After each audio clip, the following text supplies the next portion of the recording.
Ассалому алейкум дӯстон, хуш омадем ба шабакаи мо. Дар навори имрӯза оиди тозатарин ва муҳимтарин хабарҳо аз ҷаҳони ММА гап мезанем. Барои пешравии канали мо лайкро зер карда 3-4 калима комментаре нависен. Мо боша наворро оғоз мекунем. доруҳое ки айни замон шумо дида истодаин доруҳои гиёҳии босифат аз ширкати шифофармо мебошад, ки шумо имконият доред ки ҳамаи ин доруҳоро бо нархи арзон дастрас кунед.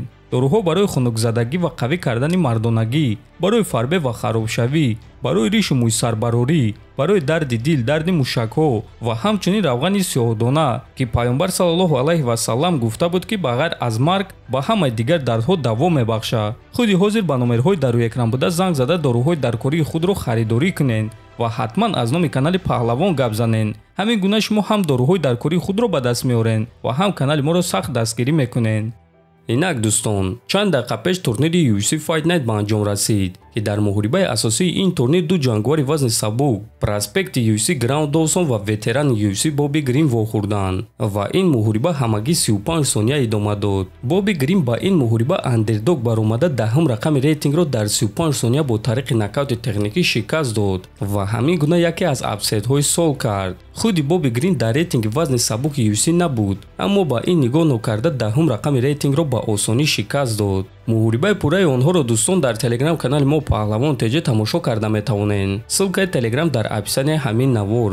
ҳамчунин чанд дақиқа пеш турнири Bellator 300 ба анҷом расид, ки муҳорибаи асосии турнир муҳорибаи унвонӣ дар вазни сабук байни чемпион Усман Нурмагомедов ва Давуталаб Бред Примус шуд. бисёриҳо боварӣ доштанд ки ин муҳориба зуд ба анҷом мерасад, аммо ин муҳориба тамоми 5 раунд идома дод ва дар натиҷа Усман Нурмагомедов бо қарори ҳамаи доваро ғалаба ба даст оварда рекорди худро 18-0 кард ва ҳамчунин камарбанди худро бори дуюм ҳимоя кард. боз ногуфта намонад ки Нурмагомедов ба финали гран-при вазни сабуки Bellator баромад, ки дар он ҷо бо ғолиби муҳорибаи Александр Шабли ва Патрик Фрейра барои $1 миллион муҳориба мегузаронад. муҳорибаи пурраи Усман Нурмагомедов зидди Бред Примусро дар телеграм канали мо Паҳлавон теҷа тамошо карда метавонед. ссилкаи телеграм дар якум комментаре закрепид шуда. ҳозир боша реаксияи Ислам Махачев дар ғалабаи Усман Нурмагомедов.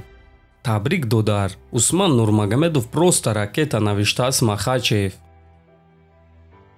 дӯстон, то турнири UFC 294 13 рӯзи дигар мондааст ва шаби гузашта якчанд хабарҳо оиди ин турнир баромад. якум хабар ин ки рақиби Икрам Алискеров Насруддин Имомов осеб гирифт ва акнун ба ҷои ӯ ба ин муҳориба варзигари бразилӣ Варли Алвес мебарояд. дуюм хабар ин ки шаби гузашта Матеуш Гамрот хабар дод ки ӯ ҷангвари эҳтиётӣ дар муҳорибаи асосии турнири UFC 294 мешавад. яъне Матеуш Гамрот ҷангвари эҳтиётӣ дар муҳорибаи Ислам Махачев ва Чарлз Оливейра хоҳад шуд. ва агар ки Ислам ё ин ки Чарлз ба муҳориба баромада натавонанд, пас ба ин муҳориба ба ҷои онҳо Гамрот мебарояд.